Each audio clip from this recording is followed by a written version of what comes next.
My feet were singing the blues, the 7 p.m. shift change blues.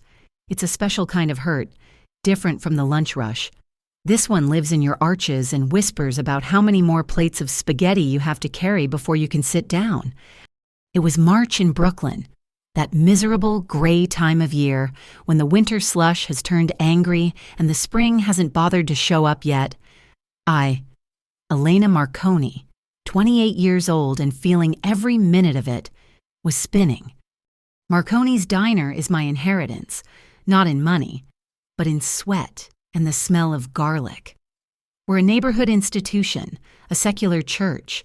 At booth 4, you had 2 of the neighborhood beat cops nursing coffee, their radios crackling softly.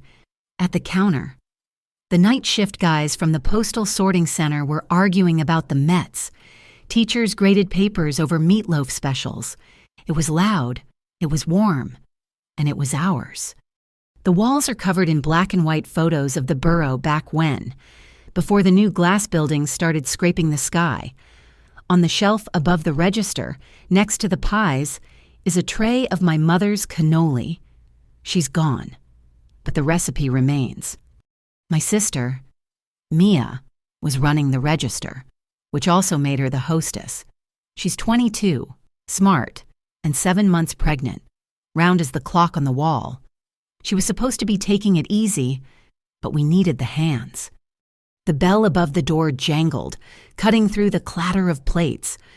The noise in the diner didn't stop, but it changed. It fractured. He walked in. I'd never seen him before, but you knew. This wasn't a guy grabbing a coffee. This was a man who owned the rooms he entered. He wore a black suit that probably cost more than our weekly payroll. It wasn't flashy. It was severe. Tailored so perfectly it looked less like clothing and more like a warning. He was young, maybe 30, with dark hair and a stillness that was unnerving. The cold followed him in. 2 other men, thick in the shoulders, detached themselves from his shadow. They didn't sit with him. They took separate booths, one near the door, one with a view of the kitchen, like satellites. The man stood by the hostess stand, waiting. Mia was on the phone, her back to him, confirming a catering order. I saw Tony, our shift manager, freeze mid-step, a pot of coffee steaming in his hand. He started gliding over, but the man held up a single, sharp finger. Wait. Mia turned, finally seeing him. Her hand, as it always did, went to her belly. "Hi, welcome to Marconi's. Table for 1. She chirped, her voice tired but bright. "I have a reservation," the man said. His voice was low, smooth, no Brooklyn accent. It was quiet, but it carried. Mia's smile faltered. She fumbled with the reservation book. "I'm sorry, sir. What name was it under?" "Morello, for 8 p.m. It was 8:03. I watched Mia's face go pale. I knew that look. I knew that booth. The big corner booth. The one we always held. The one with the best view and the most privacy. It was currently occupied by a family of tourists from Ohio, complete with sticky kids and a camera bag on the seat. "Oh," Mia whispered. She had given it away. In the rush, she must have seen an empty table and seated them. A simple mistake. Tony materialized, his face slick with a sheen of panic. "Mr. Morello, I am so sorry. There seems to have been a mix-up. Your table..." The man's eyes didn't leave Mia. He wasn't yelling. He didn't raise his voice. He leaned in. Just enough. "A mix-up," he repeated. It wasn't a question. "Do you know who I am?" The words were so quiet, but they were devastating. They were meant to shrink her, and they were working. Mia's eyes filled with tears, the quick, terrified tears of pregnancy hormones and genuine fear. She started to stammer, one hand cradling her stomach, the other gripping the edge of the counter. "I'm so sorry, sir. I didn't..." That was it. My tray, heavy with 2 burgers and a side of fries, hit the stainless steel prep counter with a clang that made the grill cook jump. I didn't think, I just moved. I wedged myself between the black suit and my sister. I'm not small, but he was tall. I had to look up. His eyes were gray, cold as the East River in February. I don't care who you are, I snapped. The whole diner went quiet. Not just quiet, silent. The sizzle of the grill was the only sound. You don't talk to her like that. You don't yell at a pregnant woman, ever. My blood was hot, pounding in my ears. I was shaking, but I didn't care. So you can take your reservation and go to hell. The silence that followed was absolute. I saw the satellite at the door tense. His hand drifted just slightly inside his jacket. Tony looked like he was going to be physically ill. The man Morello just looked at me. He wasn't angry. He wasn't insulted. He looked amused. A slow, dangerous smile touched the corner of his mouth. It didn't reach his eyes. "Take me there, Angel," he whispered. My breath hitched. Tony finally found his voice, rushing forward, flapping his hands. "Mr. Morello, please, she's my cousin. She's emotional. Please, Mr. Morello, we'll get the table, right now." Morello? The name landed in the middle of the diner like a block of ice. It wasn't just a name. It was the name. The Morello family. They didn't just own real estate and nightclubs. They owned things. They owned this street. They owned the silence that now filled my diner. He held my gaze for 1 second longer. It felt like an hour. It was an assessment, a calculation. He was filing me away. Then, he turned. He reached into his suit jacket, the same motion his man had made, but his came out with a wallet. He pulled out 3, 4, maybe $500 bills and dropped them on the counter. "For the table," he said, his voice back to that calm, cold monotone. "And for your time." He placed something else on the counter, next to the money, a business card. It was thick, black, with gold lettering. He gave me one last look. Not at my face. He looked me up and down, a quick, dismissive inventory that somehow felt more intimate than a touch. Then he turned and walked out. His satellites folded in behind him, and the door jangled shut, leaving us in the wreckage of the silence. The diner exploded back to life, but it was all whispers. I grabbed the money, my hand shaking with rage. "Tony, put this in the till for Mia's baby fund." "Elena," Tony hissed, his face pale. "Do you know who that was? That was Adrian Morello." "He's just a man," I said, but the words felt thin. The card was still on the counter. I picked it up. It was heavy, the edges gilded. Adrian Morello, CEO, Morello Holdings. There was only a phone number, no address. Later that night, the diner was clean. The chairs were up, and the adrenaline was long gone, replaced by bone-deep exhaustion. I was in the small apartment above the diner, the one Mia and I shared. She was on the sofa, curled up, crying quietly. "Hey," I said gently, sitting beside her. "It's okay. He's gone. Forget about him. Just some rich jerk." "He's not just a jerk. Elena," she whispered, her voice thick. It's not about the table." A cold dread started in my stomach. "What do you mean, Mia? What's wrong?" She wouldn't look at me. She just stared at her hands. "The baby." "What about the baby? Is the baby okay?" "The baby's fine. It's the father." We didn't talk about the father. She'd told me it was a mistake. A guy who left town. I hadn't pushed. "What about him?" "His name," she sobbed, "is Tyler Drake." My blood stopped. It didn't just run cold. It stopped moving in my veins. Tyler Drake. My Tyler. My ex. The man who had charmed me for a year and nearly broken me in 6 months. The one who knew how to smile while he was lying, how to apologize while he was stealing, the man I hadn't seen in almost 2 years. Mia, no. I didn't know what to do, she cried. He came back, just for a night, said he'd changed. I was lonely, and then he was gone again, and I was pregnant. I couldn't breathe. My sister. And Tyler. The betrayal was so deep it was nauseating. And it's worse, she whispered, grabbing my arm, her nails digging in. He's in trouble. Lena, bad trouble. He called me last week. He's been gambling. He owes money. How much money? I asked, my voice flat. $50,000. I closed my eyes. 50 grand. We didn't have 50 cents to spare. To who? Mia. I don't know, some network. He said they were new, that they just bought up all the old books.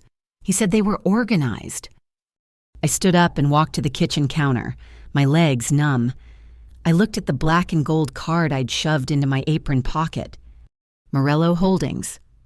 Real estate, nightclubs, and apparently gambling rings. It hadn't been a coincidence. He hadn't just walked in for a burger. He was looking for something. Or someone.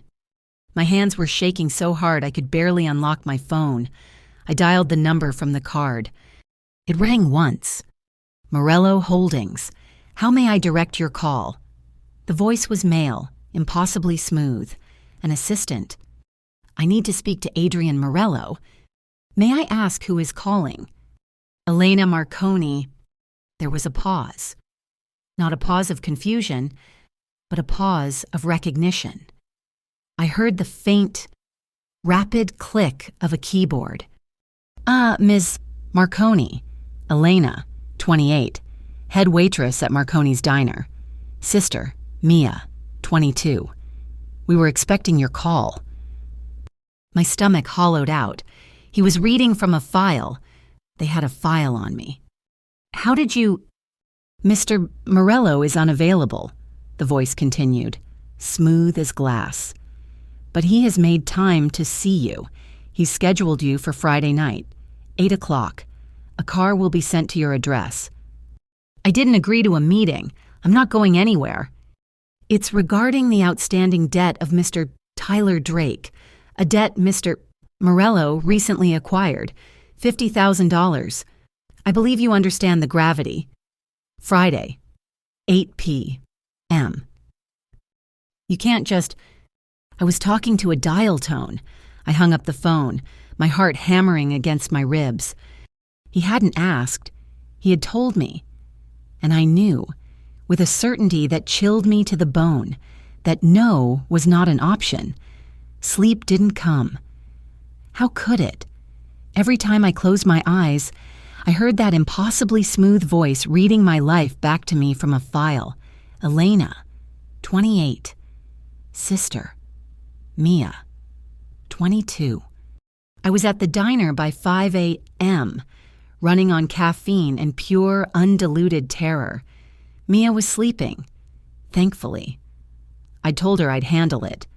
A lie so thin it was transparent. The first delivery arrived at 9. These are for you, Elena, said Sal, our meat supplier, hauling in a ridiculously large vase of long-stemmed red roses. At least 3 dozen, no card. Give them to your wife, Sal, I said, not looking up from the order form. The second delivery came at 11, interrupting the lunch prep. White lilies, a funeral arrangement. The message was clear, and it made my stomach clench. These are depressing, Tony, the manager, muttered. Put them in the staff room, I said. The third delivery arrived at 2:30, just as the lunch rush died. A simple pot of daisies. This one felt different, more personal, and somehow more insulting. It was a $5 plant from the corner bodega. It meant he was watching. I'm allergic, I lied. Throw them out. At 3 p.m., the bell above the door jangled. The diner was in its afternoon lull. Only 2 tables were occupied, Mrs. Petrov, nursing a tea, and a college kid with a laptop. I was wiping down the counter, my back to the door. Black coffee. The voice was low. I didn't have to turn around. I felt the temperature in the room drop 2 degrees. I froze, my hand gripping the wet rag. I turned slowly. It was him, Adrian Morello. He was alone. No satellites. No thick-shouldered shadows. He wore dark gray slacks and a black cashmere sweater. He looked less like the monster from last night and more like a high-end architect, or maybe a surgeon. He was leaning against the counter, relaxed, as if he'd been coming here for years. In his hand, he held a small, messy bouquet of sunflowers, their heads straining toward the weak afternoon light. He pushed them across the counter. These seemed more your style. Daisies were a mistake. My mouth was dry. What do you want? I told you, black coffee. He slid onto a stool. And we need to talk about Tyler Drake's debt. My hand was shaking. I poured the coffee, the bottom of the mug rattling against the saucer. I slid it in front of him. I don't have $50,000, I said, my voice barely a whisper. I know, he said. He took a sip of the coffee, his eyes never leaving mine. They were gray, clear, and analytical. I'm not here to collect. I'm here to offer you a job. I almost laughed. A job doing what wiping down your counters. Observing, he said. I have business interests, nightclubs, real estate development. Things are expanding. I find myself in need of a fresh perspective. Someone who isn't already on my payroll. Someone who doesn't lie to me. He leaned in, his voice dropping. I don't employ people who are afraid of me, Elena, and I don't employ people who lie to impress me. Last night, in this diner, you were honest, refreshingly so. I told you to go to hell. You did, he said, a ghost of that smile touching his lips. I'm offering you a deal. 6 weeks. You come with me. You sit in my meetings. You walk my properties. You watch my staff. You tell me what you see. You want me to be a spy? I want you to be an auditor, the human kind. At the end of 6 weeks, Tyler's debt is cleared, wiped clean, and you never have to see me again. The air left my lungs. $50,000 for 6 weeks of what, and if I say no, his gaze didn't harden. It didn't have to. It just stayed on me. The $50,000 is a significant sum. Interest accrues. I would be forced to collect. And I assure you, Mr. Drake has nothing of value, except the mother of his child. He was threatening Mia, quietly, calmly, over a cup of coffee on a Tuesday afternoon. You're a monster, I whispered. I'm a businessman, he corrected. He reached into the inner pocket of his sweater and pulled out a folded set of documents. It wasn't a business card. It was a contract. My lawyer drafted it this morning. He pushed it across the counter. I wiped my hands on my apron and opened it. It was real. Legal letterhead. The name of a law firm I'd seen on billboards was at the top. I read. My diner education hadn't prepared me for this, but I wasn't stupid. It was an independent contractor agreement. It stipulated a term of 6 weeks. It outlined the compensation as full and complete forgiveness of debt, number 3044B. With Tyler's name attached, it included a non-disclosure agreement so dense it made my head spin. Then I got to Section 4. Section 4, Boundaries and Conduct. I read aloud. Contractor, that's me, agrees to maintain a professional demeanor. Employer, that's you, agrees to provide a safe work environment. I kept reading, my eyes scanning the fine print. Section 4, Subsection B, Physical Contact. All physical contact between employer and contractor, outside of immediate and necessary action to prevent physical harm, requires express verbal consent from both parties at the time of the interaction. I looked up from the paper, my heart pounding. You had a lawyer write this. I believe in clear boundaries, Adrian said, sipping his coffee. "It protects us both." "What kind of job is this?" "The kind where you are in rooms with powerful people. Some of them don't respect boundaries." "I do." He pushed a sleek, heavy pen across the counter. "I'm not asking you to do anything illegal. I'm not asking you to compromise yourself. I'm asking you to watch, and then to tell me the truth. Your schedule is flexible. You can still work your shifts here. Your sister will be safe. The debt will be gone." He tapped the last page. "Sign it." The pen sat there, gleaming under the fluorescent lights. It wasn't a request. It was the door to the cage. I thought of Mia. I thought of her baby. I thought of Tyler, that snake, and how he had wrapped us both into this. I picked up the pen. My hand was steady. I signed Elena Marconi. "Good," he said. He folded his copy and stood up, leaving the other one for me. "Your first day was today." "What now?" "No, this morning." He nodded toward the dead daisies I'd had Tony throw in the trash by the kitchen door. "My assistant, Marco, was watching the diner. He reported that you gave away the roses, kept the lilies out of sight, and trashed the daisies. You identified the intent.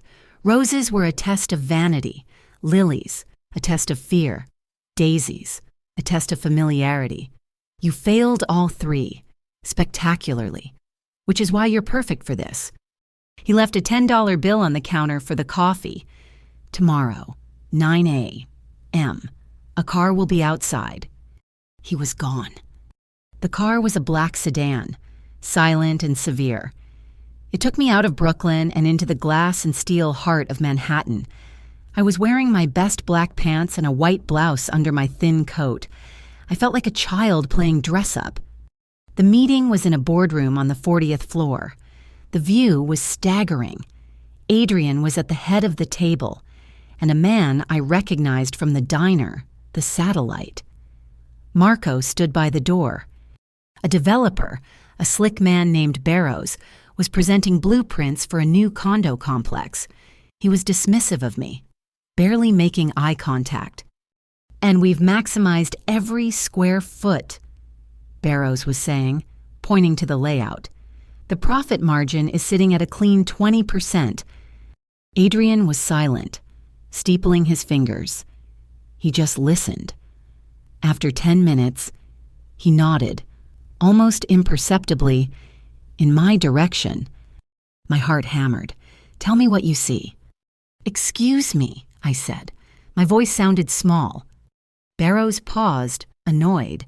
"Yes, the kitchens," I said, pointing to the plan.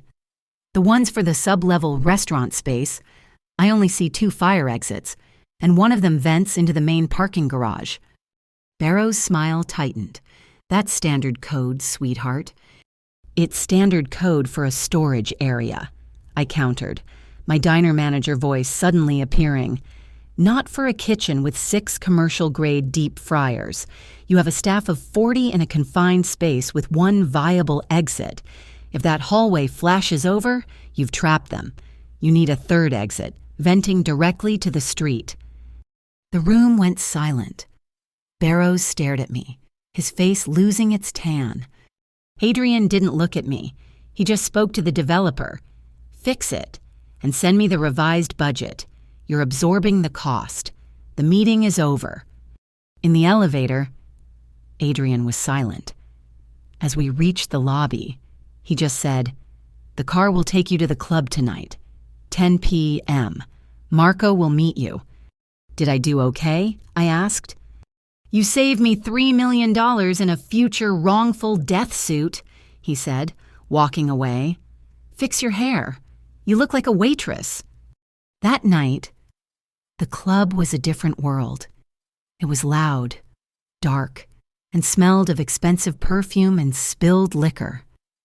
Marco, the quiet satellite, met me at the door. He was older than I thought, with kind eyes and a permanent look of exhaustion. "Mr. Morello wants you to look at the liquor inventory," he said, shouting over the music. He thinks we're being skimmed. He took me to the back office, away from the noise, for 2 hours. I sat with a stack of delivery invoices, sales reports, and security logs. It was just like managing the diner's dry goods, but with much more expensive alcohol. It didn't take long. "Here," I said, pointing to the ledger. "You get your main vodka delivery on Tuesday nights, but the sales numbers from Tuesday to Wednesday morning don't match the inventory depletion." I pointed to the security log.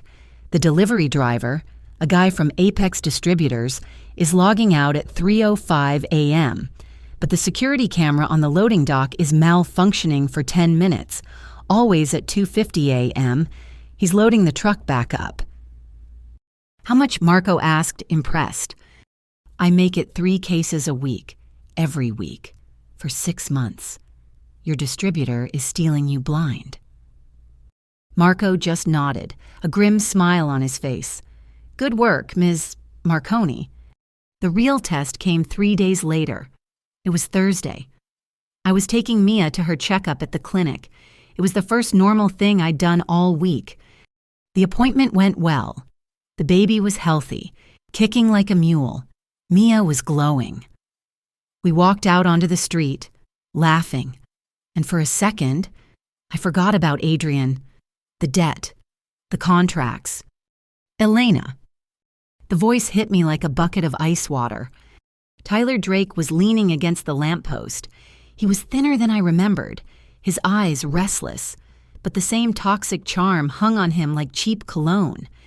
"Mia, baby," he said, smiling, ignoring me. "You look beautiful." "Tyler," Mia whispered, her hand instinctively going to her stomach. "Don't," I said, stepping between them. "Tyler, you need to leave." "This isn't about you, Elena," he sneered, his smile vanishing. "This is about my family, my kid. I'm here to do the right thing. We can be a family. Mia, we gotta get away from her. She's always trying to control you." He was twisting it, just like he always did, making me the villain. "You owe $50,000, you deadbeat." I spat. "That's being handled," he said, his voice rising. "I'm handling it. You don't know anything." He lunged, not at me, but grabbing for Mia's arm. "Listen to me, Mia. I suggest you let her go." The voice came from behind me. Adrian Morello. He was standing on the curb next to the black sedan which had appeared out of nowhere. He hadn't raised his voice. He didn't need to. Tyler froze. He recognized Adrian. The whole neighborhood knew who Adrian Morello was. "I'm just talking to my girlfriend," Tyler stammered. "Mr. Drake," Adrian said, as if speaking to a child.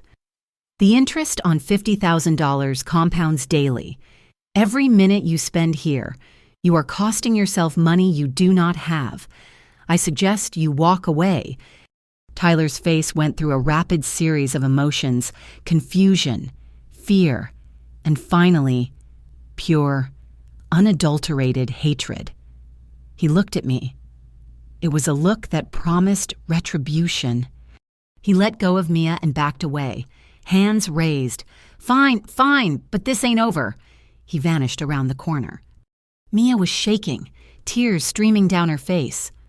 "Get her home," Adrian said to me. The car door was already open. After I settled Mia in the apartment, I went back down. The car was still there. I got in the back seat. Adrian was looking at his phone. "He's dangerous," I said, my voice shaking. "He's unpredictable." "He is," Adrian agreed, not looking up. "Which is why I'm giving you this." He reached into the seat pocket and pulled out a small, hard-sided box. Not a velvet ring box. Something else. I opened it. Inside, on a bed of black foam, was a necklace. It was a simple, thin, silver chain. The pendant was a tiny, flat silver disc, smaller than a dime. "It's beautiful," I said, confused. "It's not jewelry," he said. "It's a tracker and an alert." Press the center twice, and my phone rings. It sends me your location to within 3 feet. Marco gets the alert, too. I stared at it. It was a leash. I won't wear a leash, I said. He finally put his phone down and looked at me. His gray eyes were intense, not cold this time. This isn't romantic. Elena, Tyler Drake is a cornered rat, and because of me, he associates you with his debt. He is going to get desperate. This is an insurance policy. I want you alive. He wasn't ordering me. He was stating a fact. Put it on, he said. I hesitated. It's not for me, he said, his voice softening just a fraction. It's for your sister. You can't protect her if you're in a hospital, or worse. He was right. I picked up the chain. It was cold against my skin. One more rule, he said as I fumbled with the clasp. What? Only press it if you want me to come. His gaze held mine. It wasn't a threat. It was a promise. And in my new world, I was beginning to realize that those two things looked exactly the same. The silver disc of the necklace was a constant weight against my breastbone. I'd been wearing it for a week. It felt less like a leash and more like a bomb I was responsible for. I was splitting my time. Mornings at the diner, pouring coffee for cops and arguing with our linen supplier, afternoons and evenings in Adrian's world, sitting silently in high-rise offices or walking through the skeletons of new buildings, listening to men in expensive suits talk about concrete and profit margins. My job was to listen.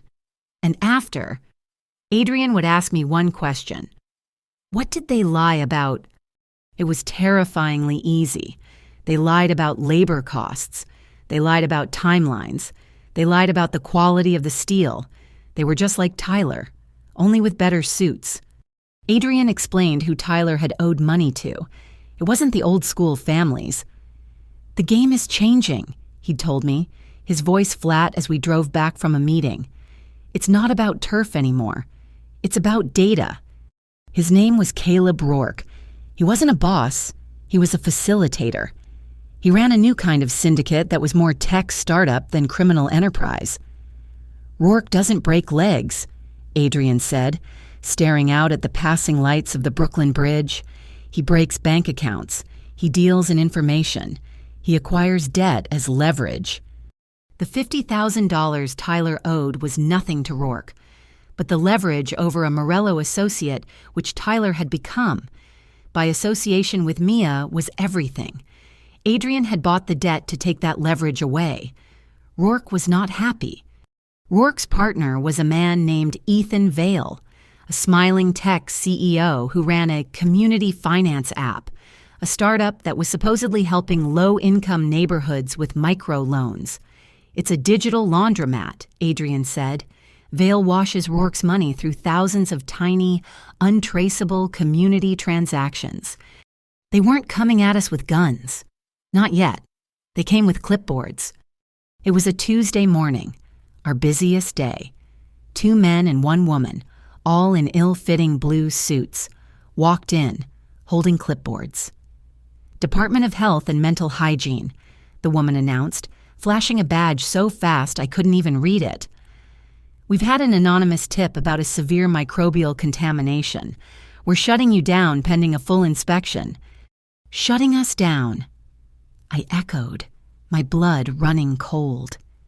Tony, our manager, was already sweating. This is Marconi's. We have an A rating. It's in the window. Ratings can be revoked, the woman said, snapping on a pair of latex gloves. One of the men was already walking toward the kitchen, pulling out a camera. The other was slapping a bright orange, closed by order of DOH sticker on our front door. My regulars were being told to leave. I saw Mrs. Petrov, confused, grabbing her coat. You can't do this, I said, my voice shaking with rage. We already did. The woman handed me a sheaf of papers. Preliminary report. We found traces of E.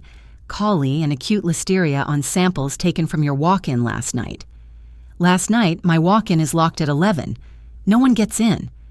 Here are the photos, she said, tapping a picture of what was supposed to be a petri dish, swarming with bacteria. And this is the seal we placed on the door, which we found broken. She held up a plastic bag.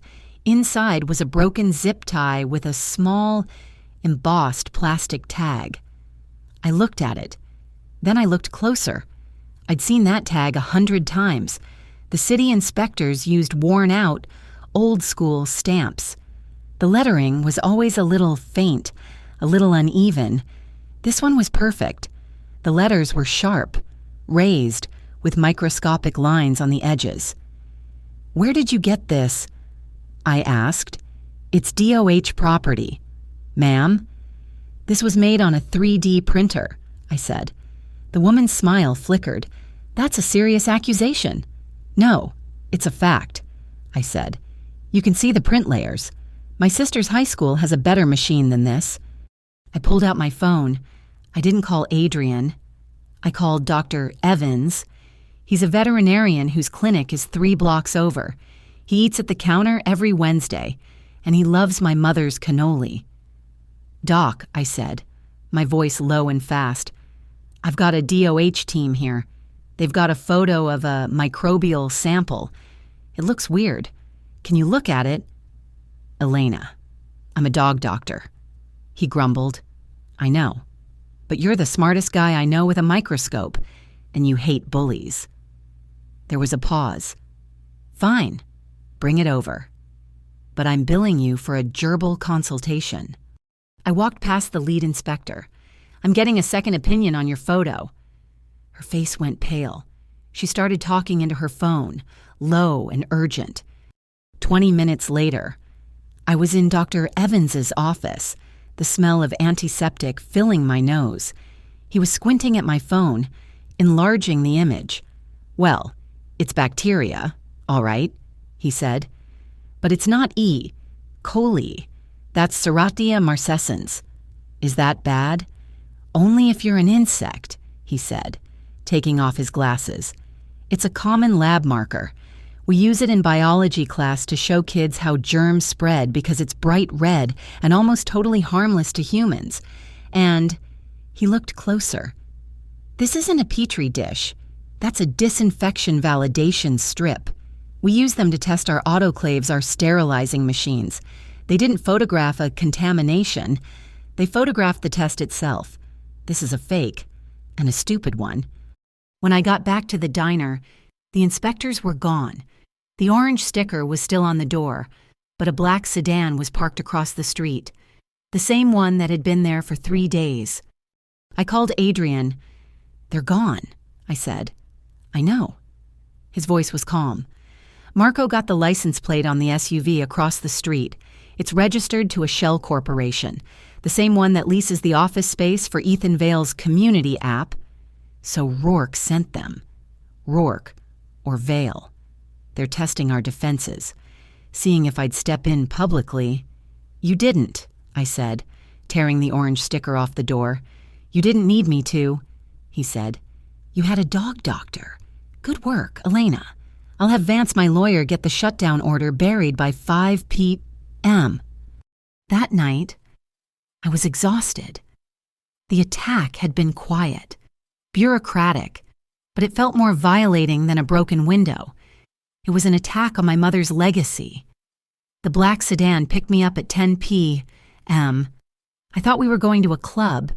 Instead, we pulled up to a small, ancient-looking Italian restaurant in the village. It was dark, quiet, with candles on the tables. "What's this?" I asked. "You look hungry," Adrian said, getting out. It wasn't a date. It was something else. We were in a back booth.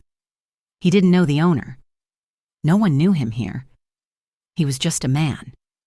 He told me about his grandmother, his nonna, how she'd lived in the same rent-controlled apartment in Carroll Gardens for 60 years. "Every Sunday," he said, staring into his glass of water.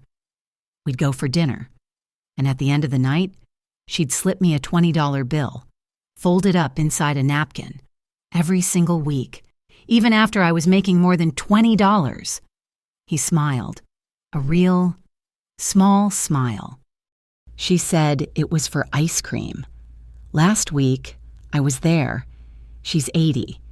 She still did it. She gripped my hand, gave me the napkin, and said, "Don't tell your father." I found myself smiling. My mother's language was the kitchen. She used to say you could fix anything with enough garlic and olive oil. When she was sick, she couldn't stand or cook, but she would sit on a stool in the kitchen and just instruct, "More oregano. Elena. The sauce needs more salt." It was her way of still loving us, of still being in charge. I hadn't talked about that in years. He was quiet, just watching me. "She taught you well." "Yeah," I whispered. "She did." The silence between us wasn't empty. It was full. The first real violence came 2 days later. It was the dead zone. 4 p.m. The lunch rush was over.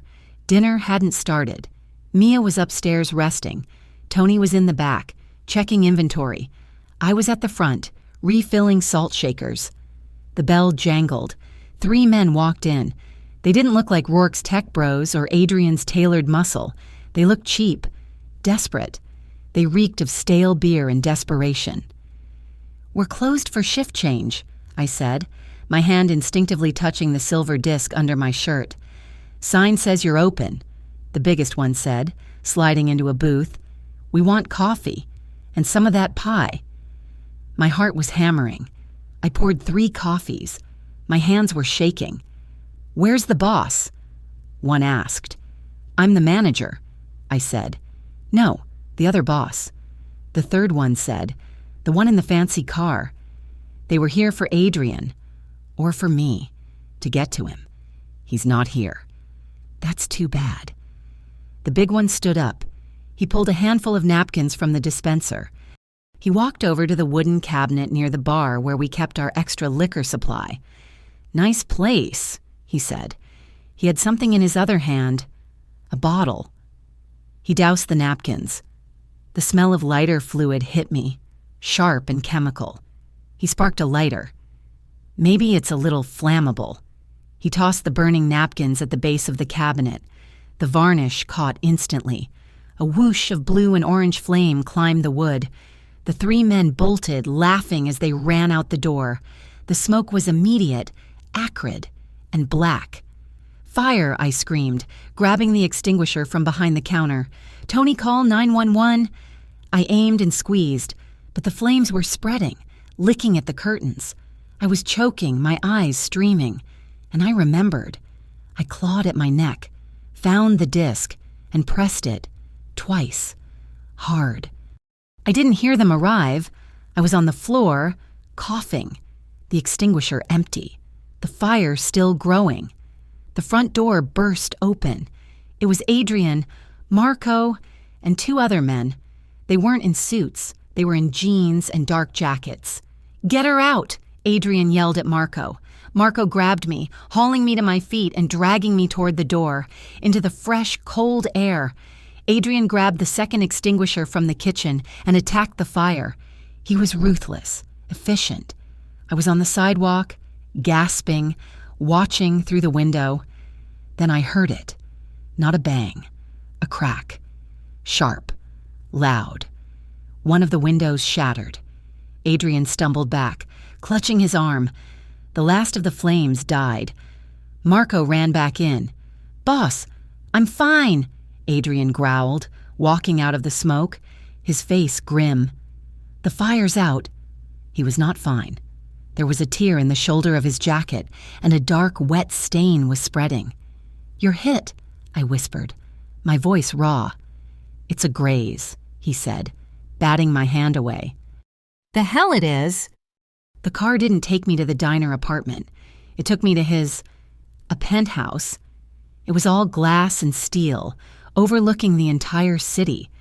It was beautiful, sterile, and cold. "Sit," I ordered, pushing him onto a sleek leather sofa. I went to his kitchen. It was spotless. I found a first aid kit that looked like it belonged in a hospital. I came back with antiseptic, gauze, and tape. He'd taken his jacket off.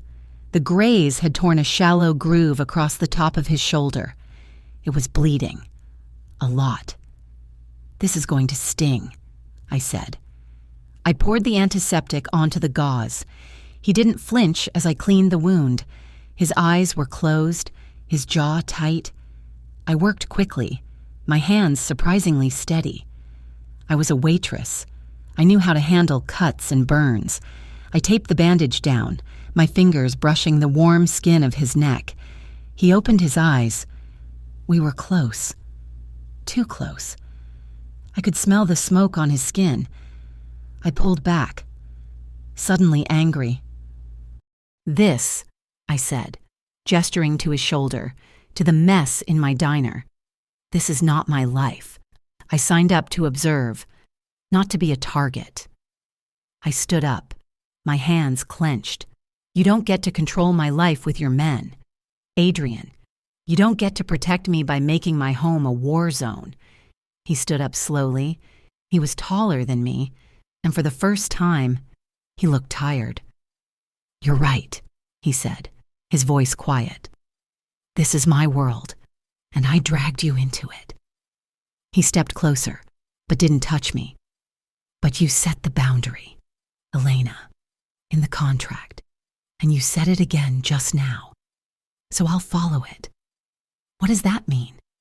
"It means," he said, "I will only protect you if you say yes. I will only step in when you press that button. The choice is yours. Always." I stared at him, my anger fading into a confusing, terrifying exhaustion.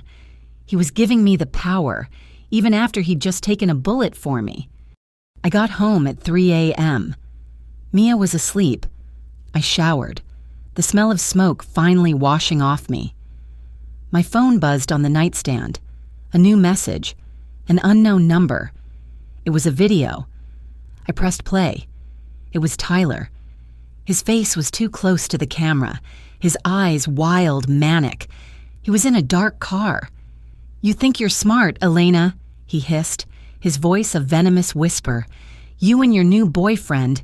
You think that deal of his means anything he doesn't own me. Nobody owns me." He laughed, a dry, ugly sound. "You tell Morello he doesn't just clear the debt. He pays me, 50 grand, cash, or I'm going to sell something he can't buy back." The camera panned out the car window. It was focused on the front of Mia's clinic. "Rourke's people are very interested in her schedule," Tyler whispered. "Where she goes, what time, how vulnerable she is. You tell him. You've got 48 hours, or I'll sell my family to the highest bidder." The video ended. My blood turned to ice. He was threatening Mia. He was threatening his own child. I didn't call Adrian. I was done being protected. I was done being a target. I opened my contacts. I didn't have to look for Tyler's number. It was burned into my memory. My fingers flew across the screen. "I have the money. We meet. Tomorrow. Just you and me. We're going to fix this. I was going to trap him. I was going to end this." The text message I sent to Tyler was an impulse, a flare of pure, undiluted rage. But the moment I hit send, the bravado vanished, replaced by a cold, stomach-dropping certainty. I couldn't do this alone. I didn't press the SOS button. I called Adrian's number, the one his assistant had used. He picked up on the first ring, at 3 a.m. "He sent a video," I whispered, my voice raw. "He's threatening Mia. He's trying to sell her information to Rourke." "I know." Adrian's voice was calm, awake. "I saw the data packet he sent. We were monitoring his device." A pause. "And I saw your reply. Elena, just you and me." I closed my eyes. It was stupid. I was angry. "It was human," he corrected. "The meet is at noon, a parking garage downtown. He thinks you're bringing $50,000 in cash." "I'm not going," I said, my voice small. Yes, you are, he said. But you're not going alone. This isn't a protection detail. Elena, this is a trap, and you're the bait. If you agree. I thought of Mia. I thought of the fire. I agree. By 10 I was in the back of Marco's van, a block from the diner. Marco, the quiet man with the tired eyes, was surprisingly gentle as he taped a wire to the inside of my blouse. It's a two-way mic, he said. We hear everything. But if you tap it twice, like this, it's a hot mic, and you can hear Mr. Morello. Only use it if the plan changes. Otherwise, just talk. Keep him talking. Adrian was there, watching, his face granite. Vance filed an emergency restraining order against Tyler an hour ago, citing the video threat. Adrian said, it was granted. He is legally required to stay 500 feet away from you and your sister. He's not going to care about a piece of paper, I said. I know, Adrian said, but the police do. They're on standby. This isn't an ambush. Elena, it's a legal proceeding, with backup.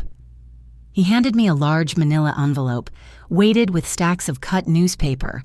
It looked the part. My promise still stands, he said, his gray eyes locking on mine.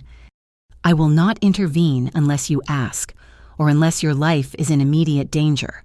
But Marco will be on a roof across the street with a camera. Every word, every move will be recorded. Just get him, I whispered. Just get him away from my sister. The parking garage smelled like cold concrete and dampness. Every sound echoed. My footsteps were too loud. I stood by my designated parking space, number 37, on the 3rd level. I was alone? The envelope felt heavy. Tyler's beat-up sedan rattled up the ramp exactly at 12:05, but he wasn't alone. He got out, and 2 other men got out of the back seat. They weren't like Tyler. They weren't desperate. They were clean, muscular, wearing expensive-looking tracksuits. They fanned out, one blocking the ramp, the other the stairwell. Rourke's men. Look at you, Tyler sneered, his eyes darting around, paranoid. He was high on something, or just high on the moment. Running errands for the big boss. Did you bring my money? I brought a bag, I said, my voice shaking, but I held my ground. First, you give me your phone, you delete the video, you delete Rourke's number. Tyler laughed, a sharp, ugly sound. You don't get it, do you? You're not in charge here. I am. Rourke's people are here to make sure this goes smooth. They're my partners. Your partners, I repeated. Did you tell them what this is about? Tyler. Did you tell them you're selling out your own family? Shut up, it's not a family, it's a complication, a $50,000 complication. This was it. I took a breath. It's not a complication. Tyler, it's your son. The words hit him like a slap. Don't, he hissed, taking a step toward me. Don't you dare say that. It's the truth. You're selling information on Mia, on your own baby. How much did they pay you? How much is your son's life worth? He snapped. He lunged, not at me, but at the envelope. Give it to me. I held it back. You admit it first. You took Rourke's money. You sold Mia's clinic schedule. Yes, he screamed, his face purple. I sold it. I sold it all. Rourke paid me 10 grand. 10 grand just to know where she'd be. He said he just wanted to talk to her. Now give me the money. Right on cue, his phone rang. A loud, obnoxious hip-hop ringtone. Tyler's face went from rage to ice. He looked at the caller ID and his hand trembled. He answered it, trying to compose himself. Mr. Rourke, yes, sir. I'm getting it right now. She's right here. He was listening. His face went gray. What no? I don't know. The two partners looked at each other. Their phones buzzed at the exact same time. They looked confused. A car engine, a black sedan, silent as a shark, glided up the ramp. It stopped 10 feet away. Adrian Morello got out of the passenger side. He was wearing a dark suit. He was alone.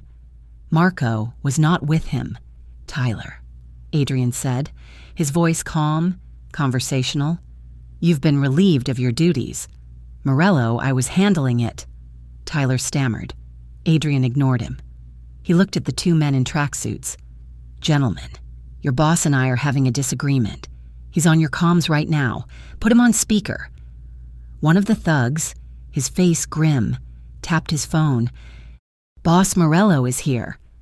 A voice filled the parking garage, cold, synthesized, with an edge of irritation.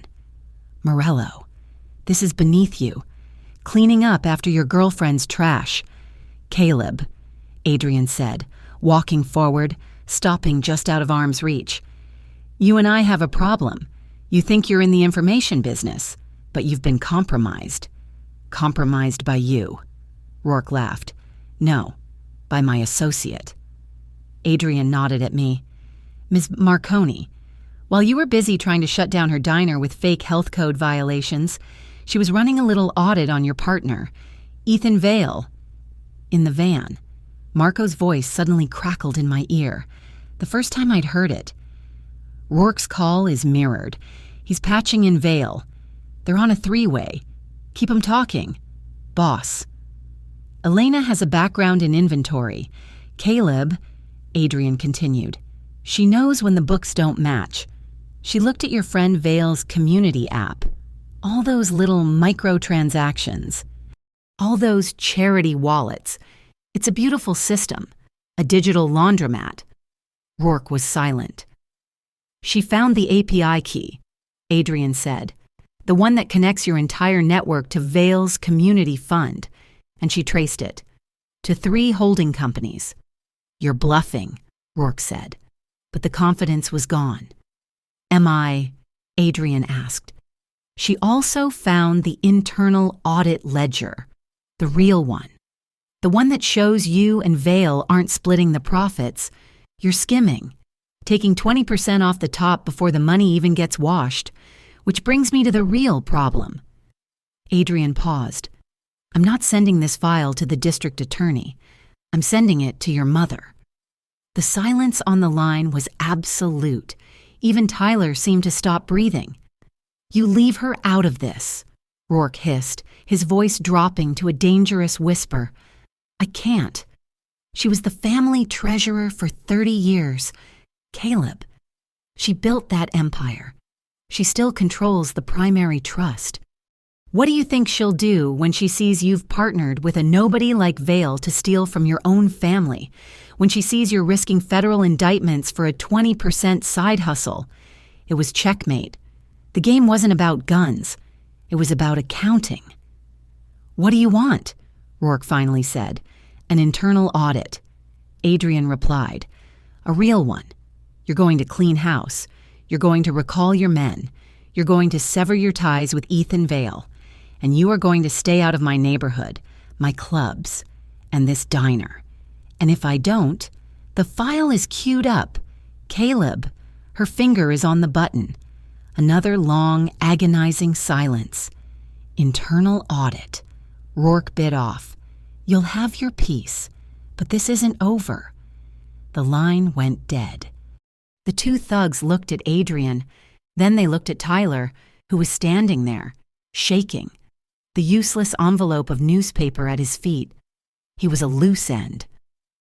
"We were never here," one of them said. They got in their car and drove away. Fast. It was just me, Adrian, and Tyler. "Mr. Morello, please," Tyler begged, moving toward Adrian. I can help you. I know things about Rourke." "No," I said, stepping forward. And then I heard them. Sirens. Not the frantic sound of a chase, but the calm, steady wail of a response. 2 patrol cars rounded the ramp, their lights flashing, pinning Tyler in their beams. Tyler Drake. A voice boomed over the loudspeaker. I didn't do anything, Tyler shrieked, holding his hands up.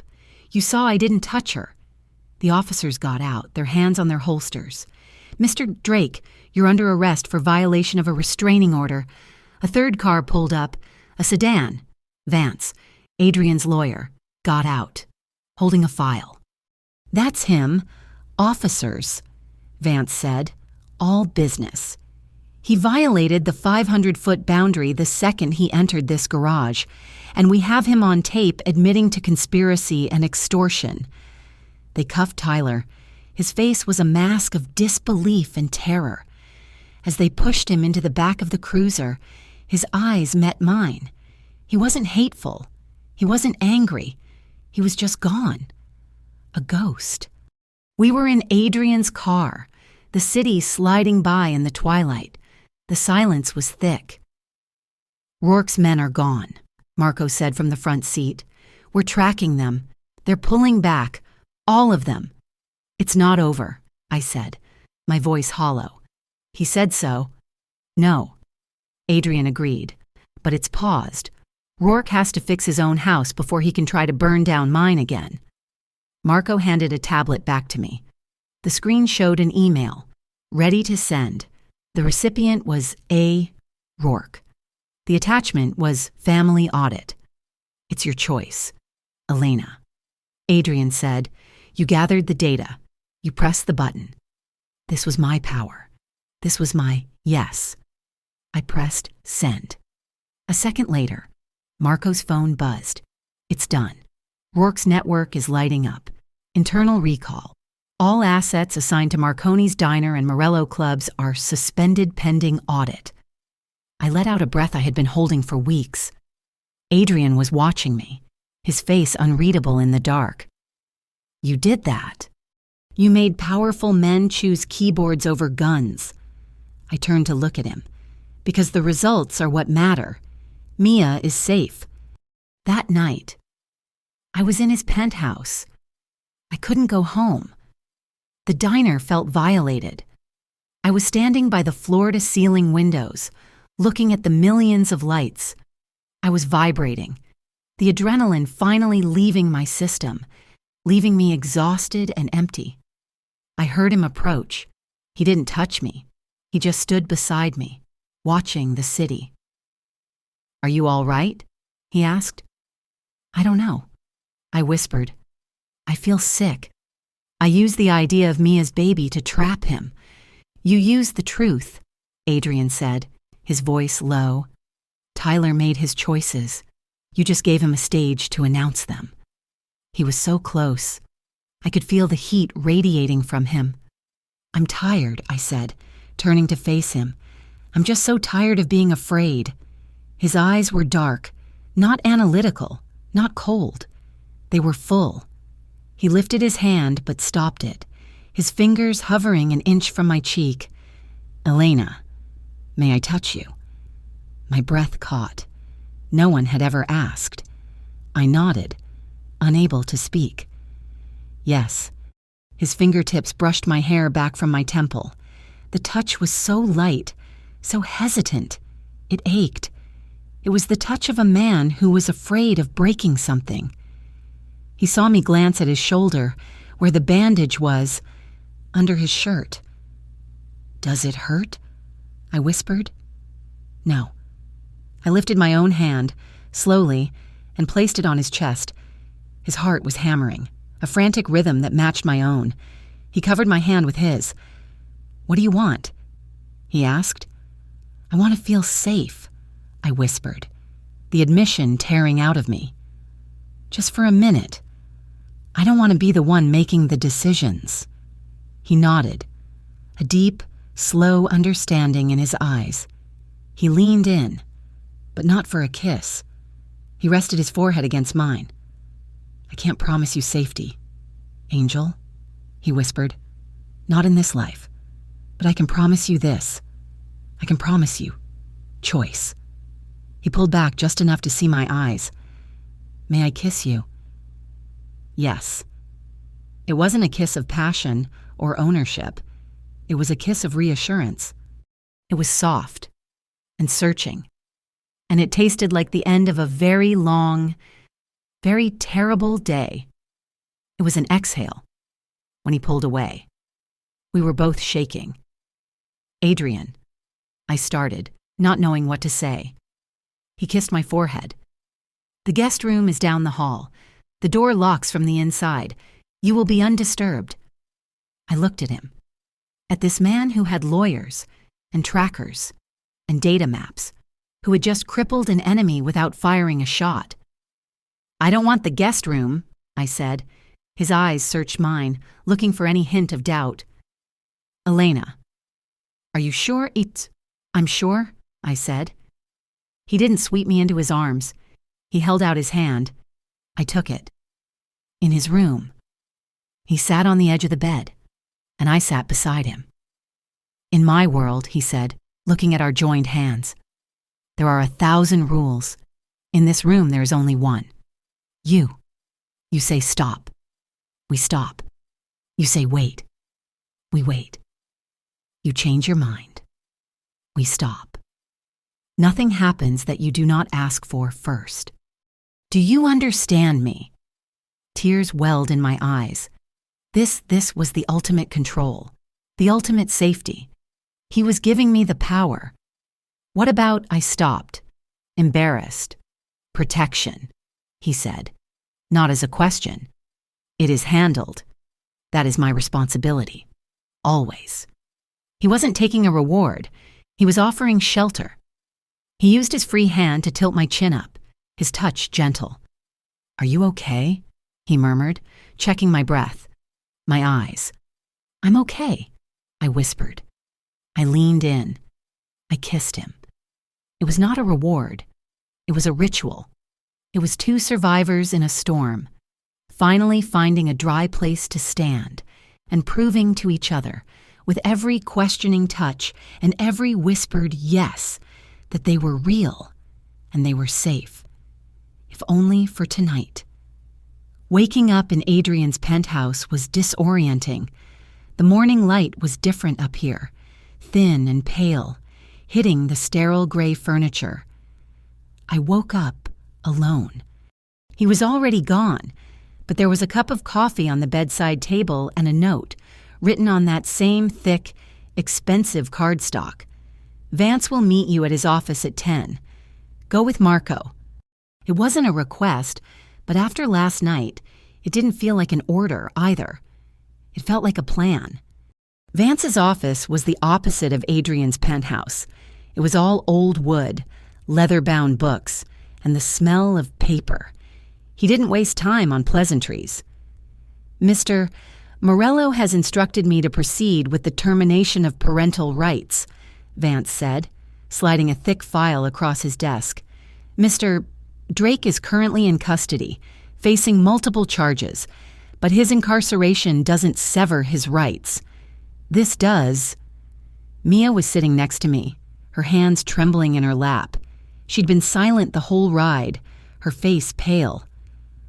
"What does this mean?" she whispered. "It means," Vance said, his voice surprisingly gentle, "that he can never make a decision for this child. He can never petition for custody. He cannot see the child or contact you regarding the child ever again. He will be, in the eyes of the law, a stranger." He pushed a single page and a pen toward her. "The evidence is overwhelming. We have his recorded confession from the garage. We have the video threat. No judge will deny this." Mia looked at me, her eyes brimming with tears.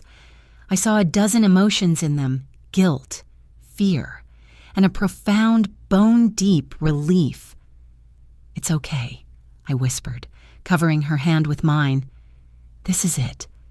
This is the last time you ever have to be afraid of him." She picked up the pen. Her hand was shaking so badly she could barely hold it. She looked at the line, took a shuddering breath, and signed her name. The tears fell onto the paper, smudging the ink. I took the pen from her. My own hand was steady. I signed my name as the witness. It felt like closing a heavy, iron door. It's done, Vance said, taking the file. The route is cut. We'd won the battle in the garage, but the war had just moved to a new front. Caleb Rourke was silent, busy with his internal audit, but his partner, Ethan Vale, was not. Vale wasn't a thug. He was a public relations shark, and he was bleeding. The first article appeared 2 days later in a local Brooklyn blog. Is Marconi's Diner cooking the books? The post was all anonymous tips and veiled accusations. It painted a picture of a beloved family diner, suddenly flush with cash, getting protection from shadowy benefactors. It mentioned Adrian Morello by name. It hinted that our A rating from the health department had been bought, not earned. He's using the fake inspection, I said to Adrian, my hands clenched around the newspaper.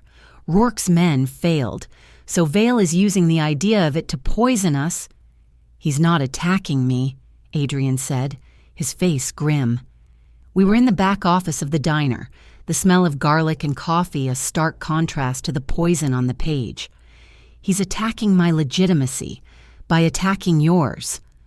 The next day, a reporter from the Brooklyn paper showed up, a real journalist, a woman named Sarah with tired eyes and a healthy dose of skepticism.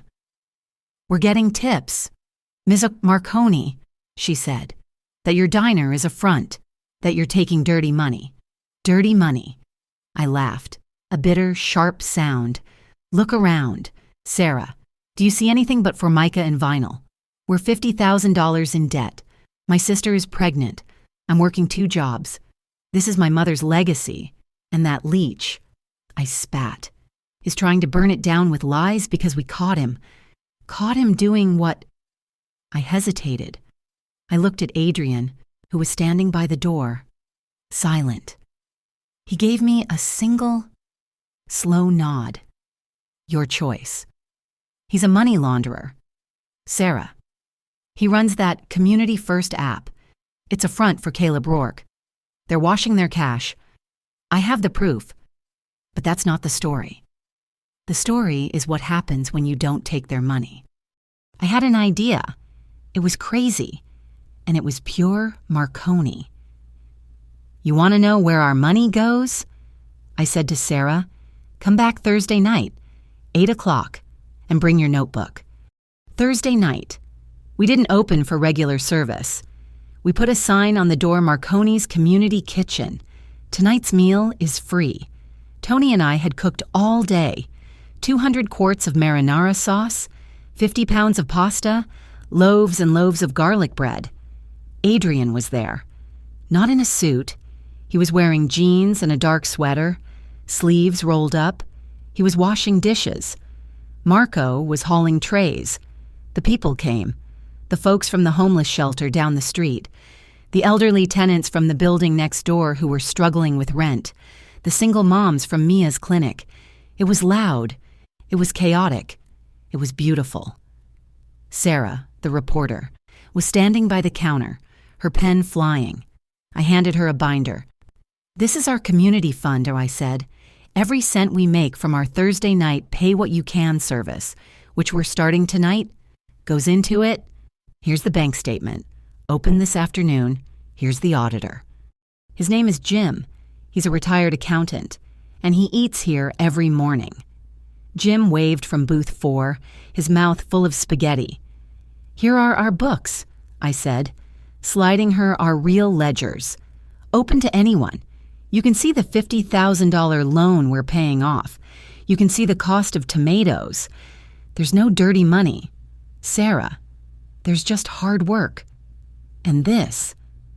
I gestured to the room, to the sound of people eating, laughing. This is what a community actually looks like, not some fake app. It's a hot meal. It's a safe place to sit. Adrian came up beside me, drying his hands on a towel. Mr. Morello, Sarah said, they say you're funding this. I am, Adrian said, his voice clear. I made the first donation to the community fund, $500. Here's the receipt. just like the donation I make to the Police Benevolent Fund and the Firefighters Christmas Drive. I live in this city, Ms. O'Connell. I believe in it." Sarah looked from him to me. She closed her binder. "I think I have my story." Ethan Vale must have known he was done. The story that ran the next day was a love letter to the diner and a quiet, brutal takedown of predatory tech apps. Vale's last move was one of desperation. On Friday, Vance called me. "You've been served, Elena. Mr. Vale is suing you for defamation, libel, and slander. He's suing me," I shrieked. "It's an intimidation tactic. He wants to drown you in paper. Then drown him back," Adrian's voice said. He was on the extension. "Already done, boss," Vance replied, and I could hear the smile in his voice. "We've filed our countersuit, RICO, conspiracy to defraud, wire fraud, money laundering, and just for fun, intentional infliction of emotional distress. We attached the entire data packet, including the API key and the skim ledger." It was over in 24 hours. Ethan Vale's board of directors called an emergency meeting. By 5 p.m., he was fired. By 6, the SEC had frozen his company's assets. He was done. We had cut out Tyler. We had bankrupted Vale. Rourke was silent. I let myself breathe. I actually let myself believe it was over. That was my mistake. It was Monday, a bright, cold afternoon. I was walking Mia back from her final checkup at the clinic. We were 2 blocks from the diner. Mia was laughing, telling me the doctor said the baby could come any minute now. "I'm scared," she admitted, her smile fading. "You'll be amazing," I said, squeezing her arm. "Mom would be so proud." We stepped off the curb to cross the street. I heard it before I saw it. The roar of an engine, too loud, too fast. A white panel van, no license plates, came screaming around the corner, ignoring the stop sign. It wasn't just speeding, it was aiming. It was aiming right for Mia. There was no time to think. "Mia." I grabbed her, using all my weight, and shoved her. She tumbled into a recessed doorway, a brick alcove, just as I threw myself in after her, my hand clumsy, shaking, clawed at my neck. I found the disc. I pressed it. Twice. The van's brakes shrieked. It swerved, missing us, and plowed head-on into the cast-iron light pole on the sidewalk. Crunch. Metal screamed. The pole snapped at its base. The driver's door flew open. A man, his face covered in a ski mask, stumbled out, clutching his arm. He looked at us, saw we were alive, and started to run. A black sedan screeched to a halt, cutting him off. Marco was out before the car stopped. He didn't have a gun. He had a taser. The man didn't stand a chance. He was on the ground, spasming, before he'd taken 2 steps. I was on top of Mia, shielding her with my body. My heart was trying to beat its way out of my chest. "Are you okay, Mia? Is the baby okay?" She was crying, hysterical, but she nodded. "I think so, Elena." Oh, God. Adrian's car was there. He ran to us. He wasn't looking at the man on the ground. His eyes were only on me. "Are you hit?" he demanded, his hands hovering over me, terrified to touch. "No," I gasped. "We're okay. We're okay." He pulled me to my feet, and then gently helped Mia up. He was scanning her, looking for any sign of injury. Marco walked over, holding a large duffel bag he'd pulled from the van. He opened it. Inside, along with a can of gasoline and a lighter, were stacks of familiar orange stickers. "Department of Health," Marco said, his voice flat. He also pulled out a roll of plastic tags and the fake 3D printed seals. It's Rourke's man, the one who runs his operations team. Rourke had broken the truce. The internal audit was a lie. This time, Adrian didn't wait. He didn't use a keyboard. He made one call. "Tell Sarah O'Connell I have a new story for her. The real story.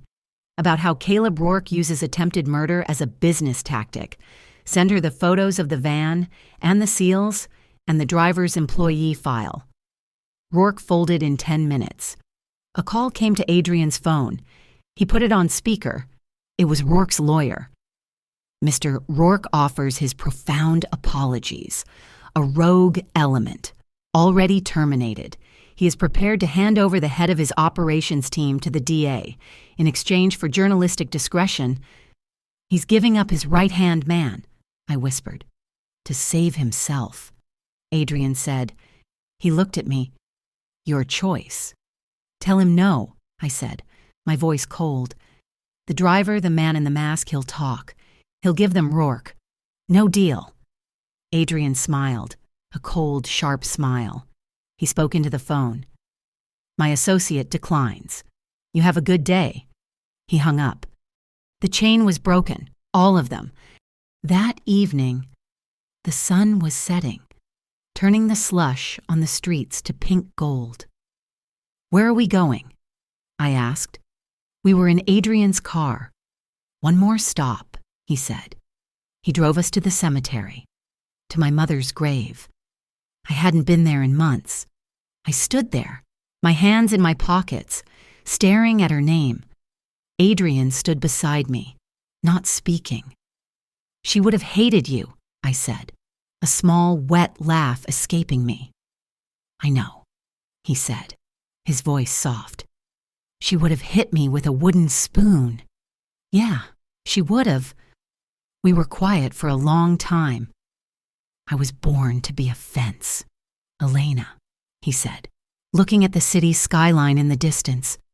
I was built to keep people out, to guard things. My entire life has been about boundaries, walls, and defenses. He turned to me. And then you just walked right through them. You taught me how to build a house. I looked up at him. The setting sun caught the gray in his eyes. I'll agree to live in that house, I whispered. If it has windows, and if the door only locks from the inside, he smiled, a real smile. It has floor-to-ceiling windows, Angel, and you get all the keys. We cooked dinner at my apartment, above the diner, not his sterile penthouse, my kitchen. It smelled like garlic. Mia was safe, asleep in her room. I was chopping onions. He was stirring the sauce. It was so normal. It felt insane. I turned from the cutting board, and he was there. He wasn't kneeling. He wasn't holding a box. He just took the knife from my hand and set it on the counter. He took my hands in his. They were warm. I didn't believe in this, he said, his voice low, rough. I didn't believe in after, in home. I only believed in now, in next. You are the first thing in my life that has ever felt permanent. My heart stopped. Elena Marconi, marry me. It wasn't a question. It was a statement, a fact. I looked at this impossible, dangerous, gentle man. This man who had just dismantled my entire life and then rebuilt it. I was tired. I was safe. And I was, for the first time, in charge. I smiled. A slow, real smile. Ask me in the morning, I whispered, rising on my toes to kiss him. When the city is awake, when it's not a decision made in the dark, ask me in the light. He rested his forehead against mine. Okay, he whispered, in the morning. It wasn't a no. It was a promise. The woman's right to be slow, to be sure, to be chosen and to choose. I woke up to the smell of coffee. Not the industrial-sized urn from the diner, but the dark, rich scent of good coffee, freshly brewed. I was in my own bed, in my apartment above the diner. The morning sun was streaming through the window, bright and insistent. The city was definitely awake. I walked into the kitchen, my heart doing a slow, heavy drum roll. He was there. Adrian. He was leaning against my counter, just as he had in the diner that first day. But he looked different. He was in a soft gray t-shirt and jeans. His hair was mussed, and he was watching the traffic on the street below. He was holding 2 mugs. He turned when he heard me. He didn't smile. Not yet. He just watched me walk toward him. "The city is awake," I whispered. "It is," he said. He held out one of the mugs. I took it. The ceramic was warm in my hands. He didn't move. He just held my gaze. "Elena Marconi. Ask me in the morning." My breath hitched. He was quoting me. He was giving me the power. Even now. I took a sip of coffee. It was perfect. "Adrian Morello," I said, my voice steady. "Will you marry me?" A slow smile spread across his face, a real one, the one I'd only seen once or twice. "Yes, Angel, I will." He set his mug down and took mine, placing it on the counter. He pulled me close, and his kiss was my answer. It wasn't the desperate, exhausted kiss from the penthouse. This was a promise. This was the light. I pulled back just enough. "We have to tell Mia." I grabbed my phone from the counter and hit FaceTime. She answered on the 3rd ring, her face puffy from sleep. "Lena." "What?" It's 7 in the morning." "Hey, Mia," I said. Adrian leaned into the frame. "Good morning, Mia." Mia's eyes went wide. She looked from Adrian to me and back to Adrian. "Oh my God," she whispered. Are you together?" I held up my left hand. There was no ring. Not yet. "I asked him," I said. "He said yes." Adrian finished. Mia's face crumpled.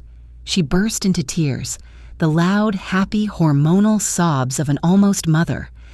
"It's about time," she cried, wiping her nose. I was so worried about you, Lena, and now you're safe. You're finally safe." "We're safe," I corrected her. "Both of us." The baby, it seemed, decided that was her cue. Mia gasped, her hand flying to her stomach. "Oh, Lena, I think you need to come home." The rain that night was biblical.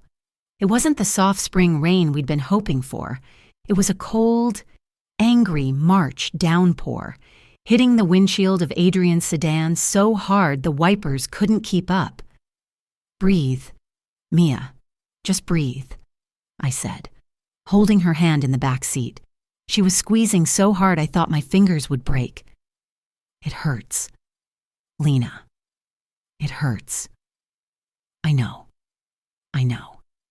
Adrian was driving, his knuckles white on the steering wheel, his eyes scanning the flooded street, his face a mask of controlled focus.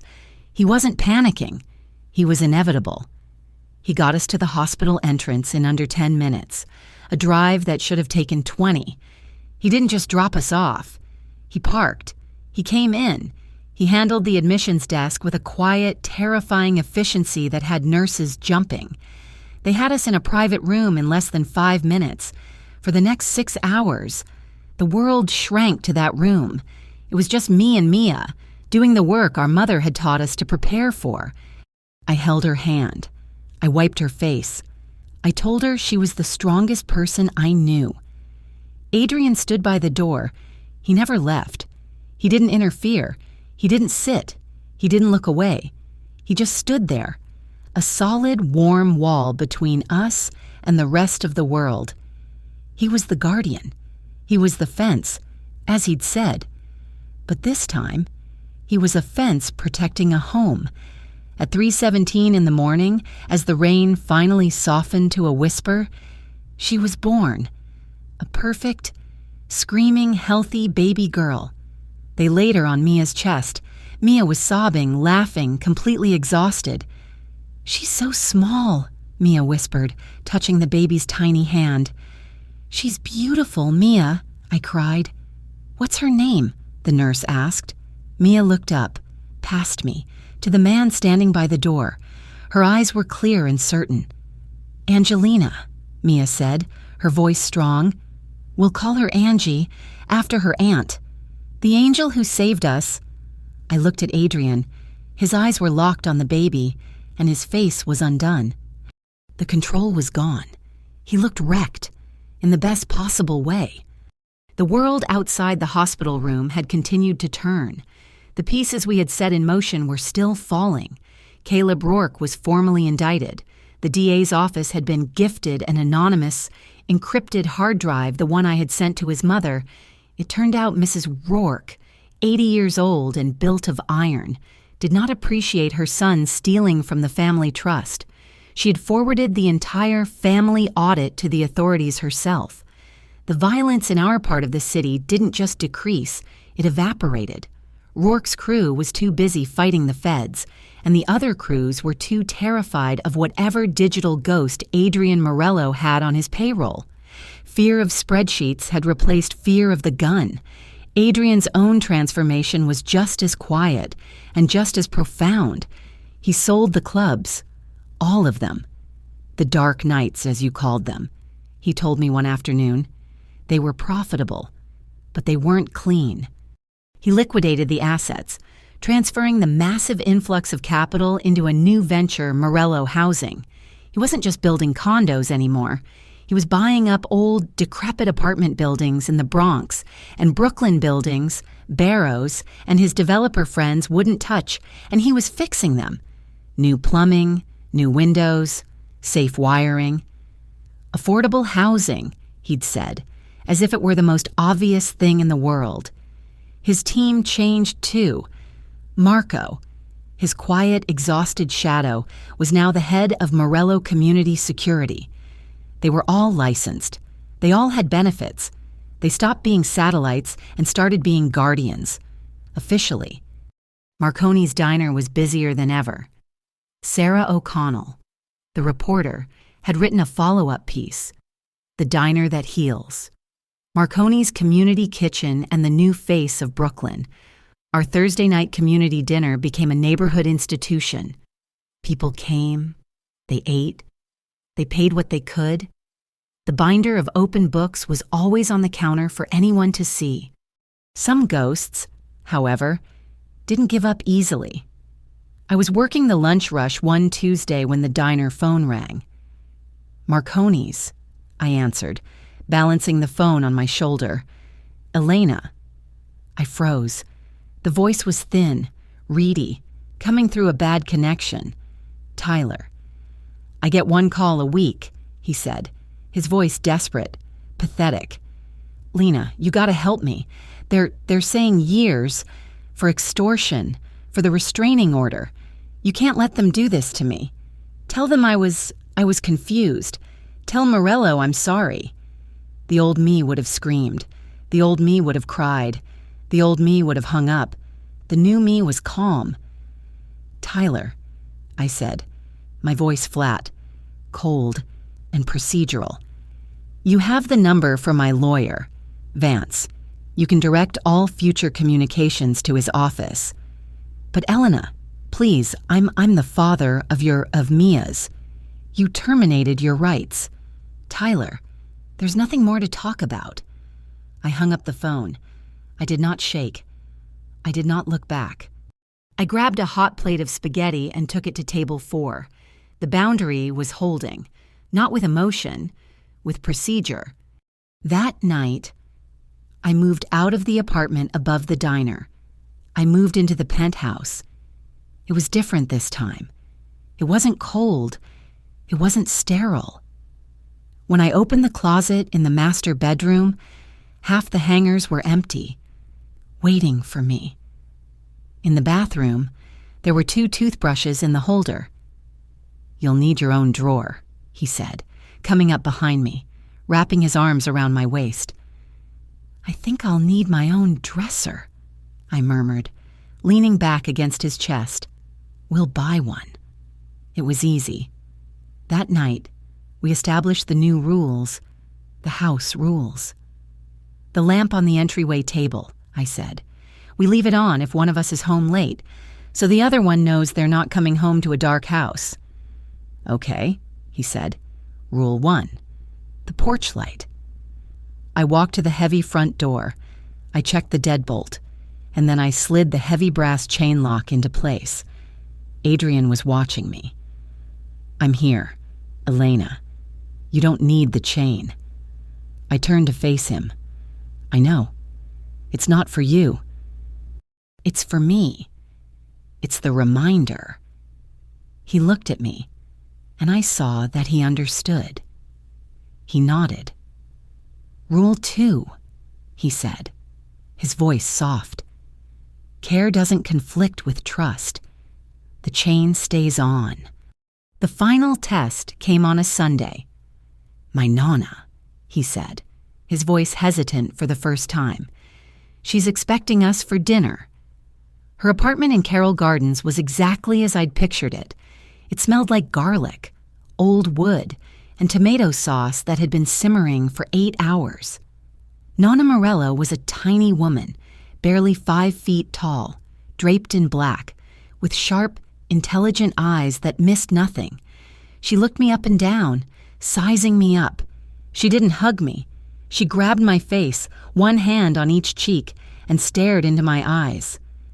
"So," she said, her voice a gravelly whisper, "you are the one who broke the fence."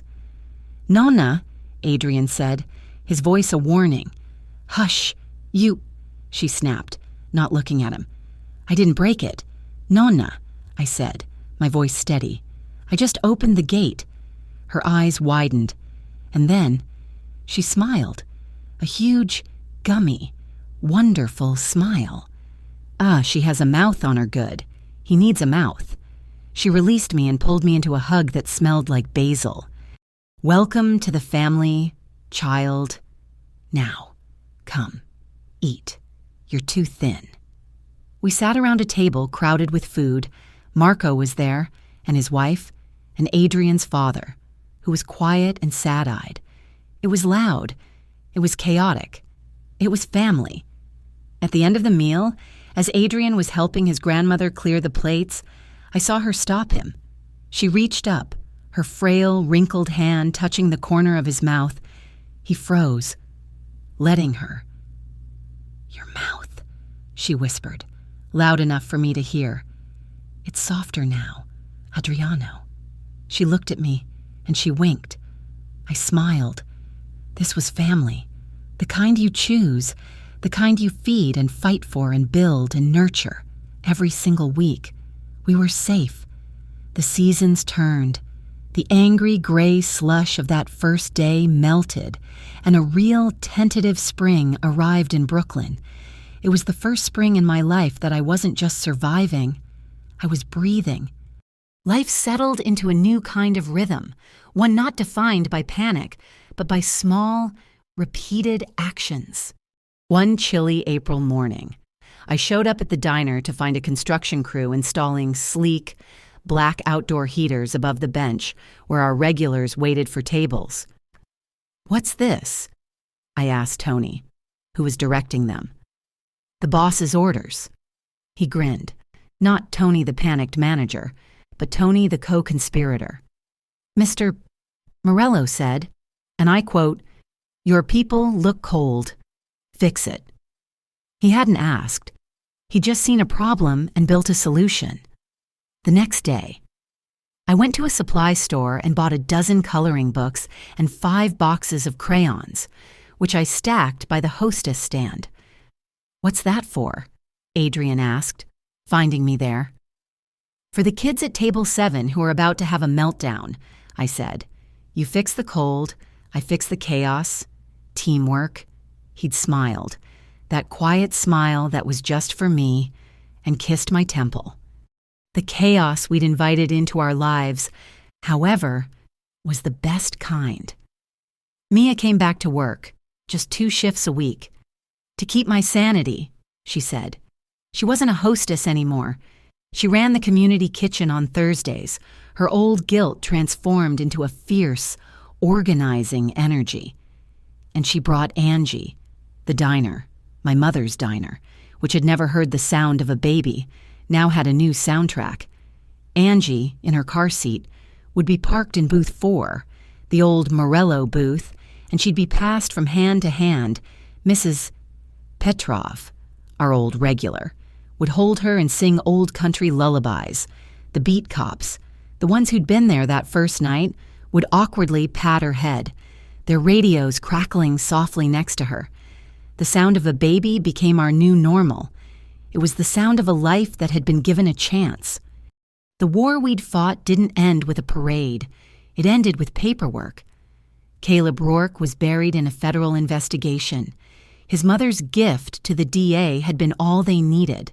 His empire of data and intimidation was being dismantled, piece by piece, by accountants in cheap suits. Ethan Vale, the tech bro, had his assets completely seized. Vance, with a grim satisfaction, had arranged for a significant portion to be diverted as restitution. It was the first, very large donation to Marconi's community fund. The violence was gone. The threat was gone.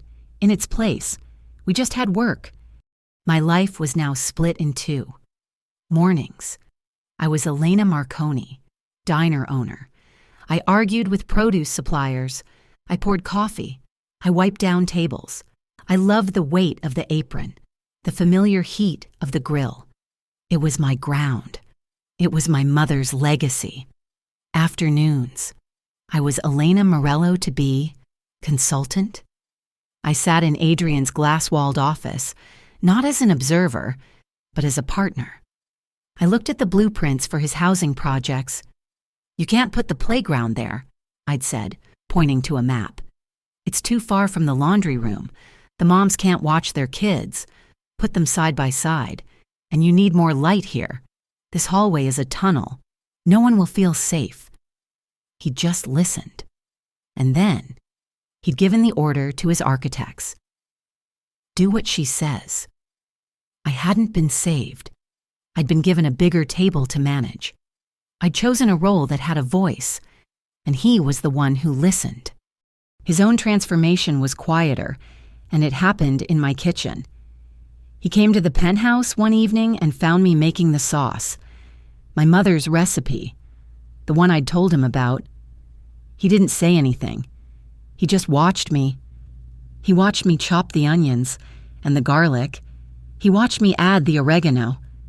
"She taught you well," he'd said, his voice quiet. "She did." I replied, "It's the only thing she left me."